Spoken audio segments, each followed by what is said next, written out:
નમસ્કાર મિત્રો આજની વિડીયોમાં વાત કરીશું દેશ અને દુનિયાના સુપરફાસ્ટ સમાચારની। સૌપ્રથમ વાત કરીએ તો પોલીસ અને વેપારી વચ્ચે ઘર્ષણ।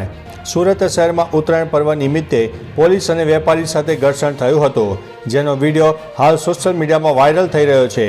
તમે વિડીયોમાં જોઈ શકો છો કે પોલીસે એક વેપારીને કોલર પકડીને લઈ જાય છે। હાલ સોશિયલ મીડિયામાં વિડીયો વાયરલ થતાં યુઝર પોલીસ ઉપર પોતાનો બળાપો પણ ઠાલવી રહ્યા છે। અન્ય મહત્વના સમાચારની વાત કરીએ તો કોંગ્રેસની દક્ષિણ ગુજરાત અને કચ્છની બેઠક મળી છે। કચ્છ, ડાંગ, તાપી, વલસાડ, નવસારી અને સુરત જિલ્લા કોંગ્રેસની મહત્વની બેઠક અમદાવાદ પ્રદેશ કાર્યાલય ખાતે મળી હતી।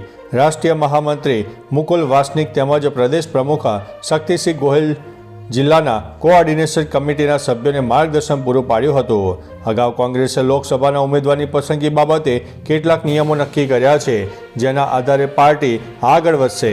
કોંગ્રેસ આયોજનબદ્ધ રીતે આગળ પણ વધી રહી છે।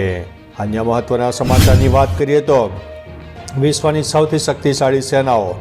અમેરિકા દુનિયાની સૌથી શક્તિશાળી સેના ધરાવતો દેશ છે, તે પછી રશિયા અને ચીન છે, જ્યારે ભારત ચોથા સ્થાને છે।